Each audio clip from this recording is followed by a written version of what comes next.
It's Easter coming up, a time in, I guess, the Christian religious sense about rebirth and rejuvenation. In the secular sense, though, it's often about a time of indulgence. Perhaps you're planning to have more of some of those treat foods than you might normally or you might usually. Hot cross buns, chocolate Easter eggs, alcohol. Now, there's nothing wrong with indulgences. Indulgences are a time when we choose a food, not for its nutritional value, for the simple pleasure and joy of having it. And indulgences can be an important part of a joyous, rich, and a healthy life. It can be an important of building a healthy relationship with all foods. The trouble is, and the reason for this video today, is I see for many people, indulgences, indulgent foods, are a place where they get into an unhealthy routine. They get into an unhealthy relationship. Don't know how to have them in a healthy balance. Or don't even feel like they can have them. Or they might think there's a food there that they have no power over. So today, whether it's Easter treats, or if you're watching this at any other time, any other indulgences that you like to have in your life, I want to share with you some ideas about how to have them in a way that actually works for your healthy life instead of against it. We'll talk about making decisions, planning, deciding in advance what you will have, what you won't have, and learning how to stick to that plan, right? We'll talk about food as a reward and what to do if you're wanting or craving it all the time. Now, before I do that, I should introduce myself. For those that don't know me, hi, I'm Brian. I'm a life coach and a weight loss coach, and I transformed my relationship with myself back in 2006. When I did so, I lost 50 kilos, and I've maintained that loss ever since, through every Easter, every Christmas, every holiday. Now it's my mission. I help people transform their thinking, change their habits, and reach their goals, like losing weight for life, really anything else they want. You can check out more of my work and grab my 10 secrets to long-term weight loss over at livemorelife.com.au. And while you're there, you might want to check out some of my other videos, they're free, and grab the worksheet for today's video. I've created a weekly and daily meal planner and exercise planner that you can use to help you decide in advance. You can find that link in the description. So here are some things that I've learned about indulgent foods. And the number one thing I think is that it all starts with how you think about a food. Notice that when you label a food as good or bad, it affects your decision about what you will or won't have. And more importantly, it affects how you think about yourself when you do have it. You know, look at where you're giving yourself or not giving yourself permission to have certain foods in your life. Then what kind of person you are if you do happen to have them. You know, so often I see people get caught up in really unhealthy relationships thinking that it's naughty or that they shouldn't be having a food. Now, obviously, if you've got a medical reason for not having a food, not including it in your dietary intake, that's a good reason not to have it. I think you should follow that advice. But really, anything else, I've never found it useful to think of good foods and bad foods, naughty foods and okay foods. I like to think that there's no bad foods. Now, obviously, I'm not talking about spoiled food or unsafe food here or something like that. I'm not talking about that. But in general, there are no bad foods. It's about whether we're having them in a healthy balance, right? It's about learning how to have any food and every food that you have in a healthy balance. You know, even healthy things can be bad for you if you have too much. Water is lethal if you have too much. You know, it's an extreme example, but it's about how to have it in a balance and then how to decide in advance what you will have or won't have. If you are going to have it, how much? And then sticking to that plan. Now, I want to put out this video today because I also wanted to remind you that deciding not to plan is a decision. It's the decision to go with your default habits, to manage things the way you always manage them. And if that's in a healthy way, go you, fantastic. If none of these foods are an issue for you, you don't have a problem with indulgences, you're managing your health in a healthy way at a healthy weight, go you. Enjoy. If you're not, if those habits are unhealthy, deciding not to plan might mean continuing to be a person who overeats or eats unhealthily or binges. To be a person who has no control, or to have the guilt, the remorse, the regret after. Deciding not to plan is being willing to have that regret, to have to get back on track next time. It's being willing to move further away from your goals. So if you do decide not to plan, if you choose it, make sure you're embracing all of it, including perhaps the gain, including perhaps the work to re-establish or to establish in the first place the healthy routines after. Put those on the scales too and decide, is it worth it for you to exercise no restraint, to just do what you've always done, just to fall into the old habits? Have they gotten you to where you want to be? If that's not what you want to do, then I really want you to consider planned indulgences. That's what we want to create. That's what I think about when we're having a food with not much nutritional value, but it tastes good. It's a planned indulgence. They're purposeful, they're considered, it's a deliberate choice. Maybe you've checked in advance and determined the impact of that food on your health and your well-being, on your weight. You've planned it into a healthy overall balance. You know, we can have an unhealthy food in a healthy balance, right? When you do that, when you decide in advance and how much and you've worked it in, so you're like, okay, this is in a healthy balance, I can continue towards my goals and have these foods, then you get to have them with no fear, no guilt, no regret.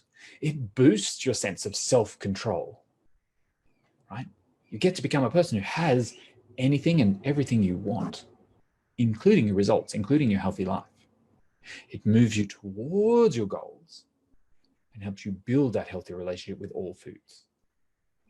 If you decide in advance and train yourself. Now, this takes some work here sometimes, but train yourself to honor your word. You decide in advance what you will have, then you honor that. You honor yourself in doing it. So, what is a healthy balance? Well, I probably won't go into total depth. I think that's going to be different. It's going to be individual for every person. But I thought I might share with you some of the advice from the Australian Good Health Guidelines here, particularly when it comes to discretionary foods. Like, what is a healthy balance? How much is recommended? Do you even know? Now, if you want to check out the Australian Good Health, the Healthy Eating Guidelines, they're at Eat for Health, eatforhealth.gov.au. But basically, discretionary food is one of these foods that's of low nutrient value, tends to be high in fat or high in sugar or high in salt. They're the sometimes foods, the treats and pleasures that we can enjoy, but aren't particularly healthy for us, don't provide a lot of nutrition.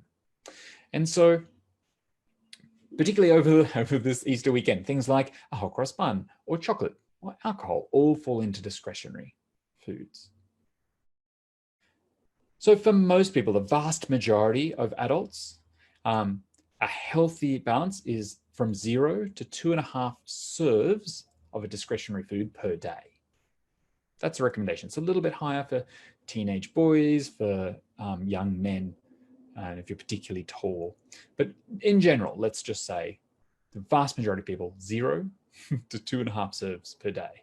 It's perfectly okay not to have these foods at all. You don't have to have them.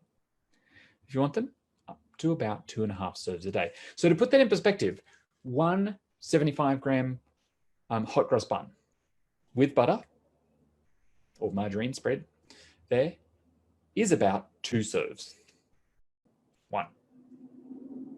And just to help you give an idea, what we often do is when we're considering these foods, we underestimate the impact that they're going to have, or how much work it will take for our body to break that down, to consume it, to burn it off, so to say, in kilojoules speak. So for instance, that one hot cross bun with butter, it's 2 serves, so that's within a single day's healthy allowance of discretionary foods.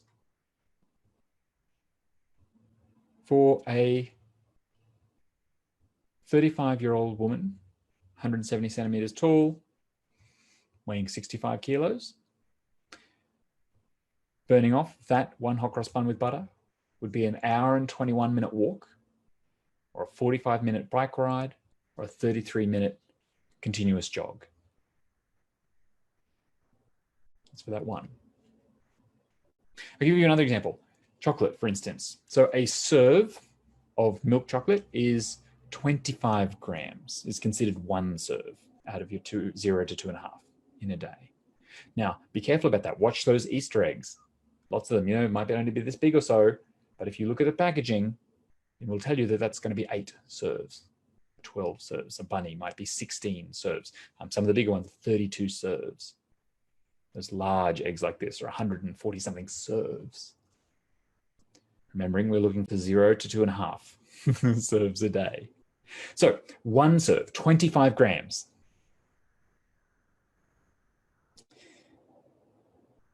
That's a 37-minute walk, a 20-minute bike ride, a 15-minute jog to burn off.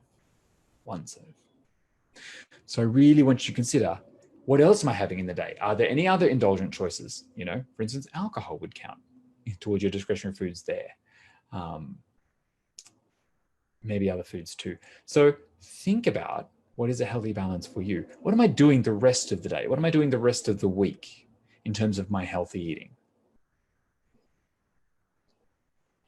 60 grams of hot chips is a serve.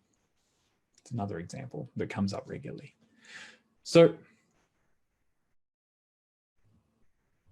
have I thought about how much am I taking in? Am I willing, am I prepared to do the amount of work necessary to burn that back off? Or have I considered how I'm staying within the recommended limits? By the way, that's for a person who's maintaining a healthy weight, not for losing weight. Often removing or lowering the discretionary choices is a helpful way to help you move towards weight loss if you're looking to lose in a healthy way. Can you plan in some treats? How much are you going to have each day, across the weekend, across the week? Is it in a healthy balance overall? 0 to 2.5 serves per day. Are you having your whole week's worth of serves in one day? That's considered a binge or more. So consider that. Really think about, how much am I going to allow? What other healthy food am I consuming so that my overall eating pattern is healthy? Decide in advance how much you're going to have.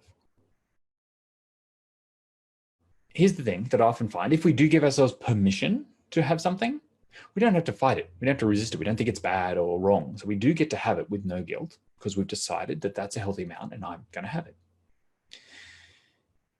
Sometimes we will get to the moment when we've decided to have it and we actually don't feel like it. Or I've had this happen. Sometimes you plan it in. You're like, oh, right, I wait all year for my hot cross bun. Well, this is the only time I have Easter eggs, so I'm going to have one. Okay, perfectly fine. But then we have it and it's not as good as we think. I used to do this all the time with things like, I'd be going out for dinner and I'm like, oh, I'm going to have a slice of cake, or I'm going to have a dessert. I'd have the first mouthful, or I'd have a wine, I particularly like a nice red. So I'd have a glass and then I have that first sip and I'm like, oh, that's really disappointing. Or I'd taste that first bite of the cake and like, oh, it's a bit dry and not very nice. It isn't what I thought it would be. It looked better than it tastes. And if that happens to you, I really want you to consider this. You don't have to finish it. I would encourage you there to stop. If ever you notice a planned indulgence isn't as good as you had hoped. And the reason why I want you to do that is because I don't want you wasting the food for pleasure on something that isn't pleasurable. And the reason for that is because our brain is still going to want to seek the pleasure. You ever done that? Maybe you've ever been at a party and you're like, okay, I'm going to be good. I'm going to be healthy. I'm not going to have a piece of cake. Let's say it was a birthday party. I'm not going to have cake today. And then you get there and it looks really nice. And like, oh, I really want the piece of cake. That's really nice. And then we go, okay, well, I won't have cake. I'll go eat this. I won't have cake. I'll go eat this. I won't have cake. I'll go eat this. I won't have cake. I'll go eat this. Oh, stop it. I'll eat the cake anyway. I see this so often with people. So don't let yourself get into that. Look for, if I really want it, can I give myself permission to have an amount that I'm choosing on purpose? And have I thought about how to have that in a healthy balance overall? And then have it. Give yourself the permission. When you give yourself permission, there's no rebelliousness. There's no fight against it. And then if it's as good as you thought, have the amount you thought. If it's not, stop. Don't waste those discretionary food serves, if you like. Save them up for something else. Choose to spend it where it's worth it for you.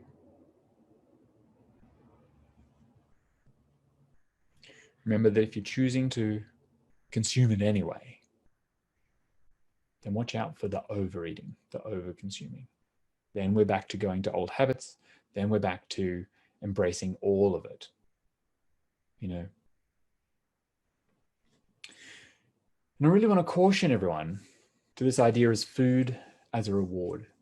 You ever done that? I'm being so good all week. I'll be really good. I'm not having anything. I'm saving up for a special treat. And then I get to have that as a reward. I used to do that with friends of mine. I used to have a dance class. Then we'd all go out for gelato afterwards. Or I'd play a game of squash with my friends back in the day. And then we'd go, oh, we've done so well. We've exercised really hard, or we've been really good all week. And then we'll go have, I don't know, chicken and chips, something like that. Deep fried takeaway food. It's going to have a lot of kilojoules in it. It's going to be a lot of discretionary food choices, serves in there. And very often, because we underestimate the impact of those foods, right? How many of you thought that you had to walk for 37 minutes to break down that 25 grams of chocolate? Who's like, oh yeah, okay, I need an hour and, hour and 37 minutes? Hour and 21 minutes for each hot cross bun that I have. So if I have 6, am I really walking for over 7 hours to burn them off continuously? Okay. Really think about it. Okay. So food is reward. Such a dangerous idea, I think. This idea that you deserve it or that you justified having it. I think that's a dangerous justification, right? Because so often, because we underestimate it, it can actually undo the healthy habits. It can take you away from your goals. And is it really a reward if it does that? Have you earned self-sabotage with your efforts? And even if you have earned self-sabotage, would you want to give it to yourself? Why undermine your well-being? I've been so healthy, now I get to be unhealthy. I've worked so hard all this week. I've done all this effort to create healthy meals, to stay on track, to say no to temptations and indulgences during the week. And so now I can have a reward, and so I can undo all of that hard work. Just go back to where I was at the start of the week. Might as well have done none of that hard work in the first place.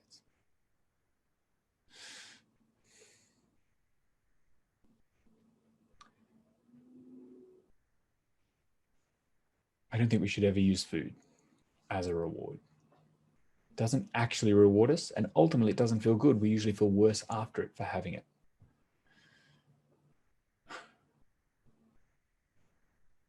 Watch out for the reward having a bigger impact than the work you did to earn it.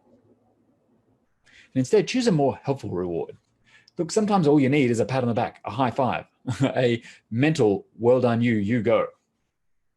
Got this, you can do it. Look at what you're doing. That sense of accomplishment and achievement is often a reward enough on its own. And it certainly is long-term, because you become a person who decides what you're going to have in advance. You stick to your plan and you prove it by creating the life you want. You get it all. So much fun. So try not to use food as a reward. It's not actually rewarding. And finally, when it comes to indulgences, I hear some people say to me that they're very worried that if they do plan it in, they do give themselves permission to have some, then they're just going to want it all the time. And let me offer you this. If you're wanting something all the time, you're having cravings for it, chances are you're probably using the pleasure of that food to escape your life, to avoid, to buffer, to hide from some perceived negative emotion or negative situation. It's a way of checking out, distancing yourself from something unpleasant. So often we create these relationships, these feel-good moments, because we've had some of these foods as treats on special occasions. Maybe it was our birthday or Christmas or Easter, and it was a feel-good moment. So we're trying to recreate the feel-good moment with the food. Or our brain thinks we're under threat and goes into survival mode and says, well, I better stock up for winter. There's stress here.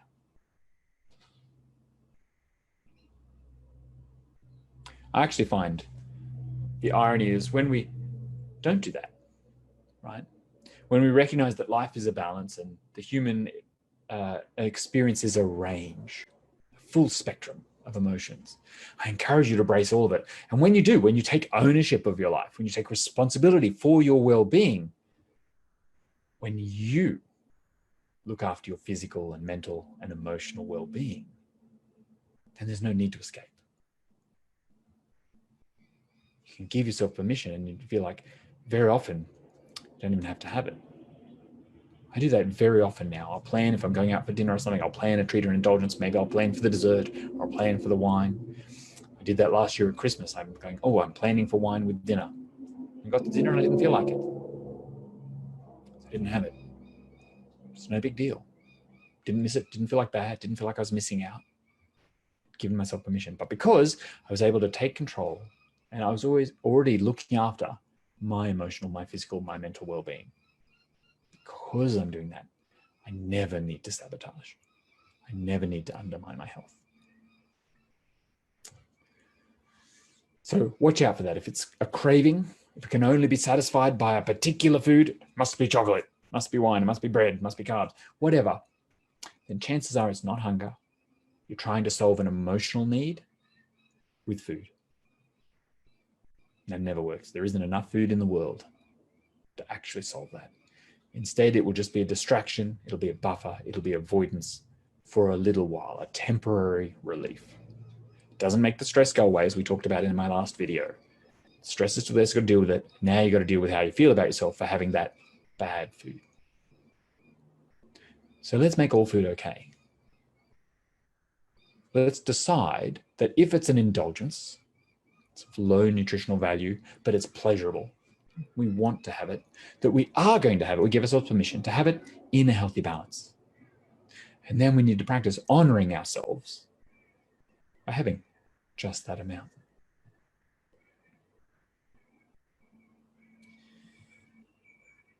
To help you with that, I've created a planner in the download for this week. It's a worksheet with a whole week's worth of menu and exercise plans there in advance. And then for each day, a daily plan where you can put down what your plan is, what you've decided in advance to have, and a place to record what you actually had. And if it was different, what you had and why. And a separate sheet each day to reflect on what is my intention for today? What am I planning to? How am I showing up for myself? How am I living my best life today?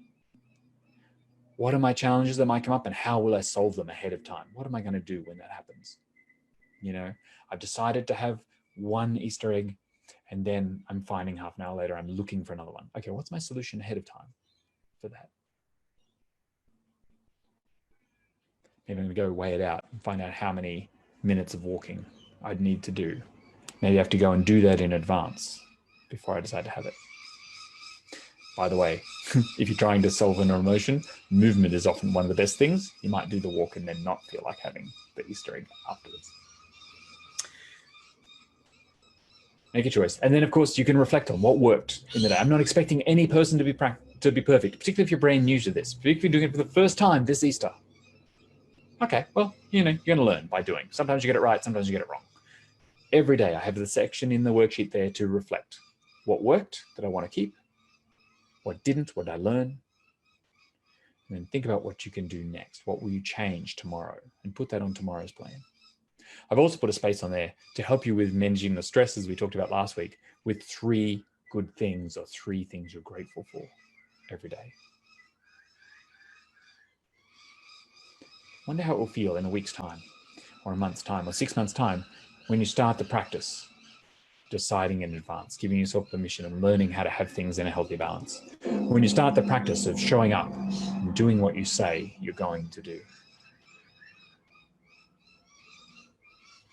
Well, I'd love to know, what will you choose to indulge in over the next week or so?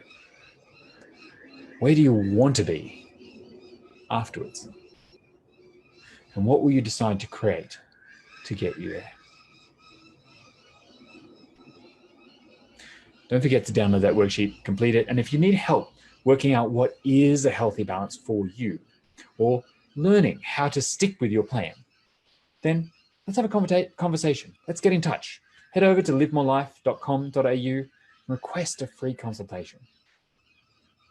Working together, I can help you find the new thoughts about your food and about yourself. I can help you create the new healthy routines that work for your life instead of against it, that do move you towards your healthy goals and your healthy balance. You really can have the life and the results that you want.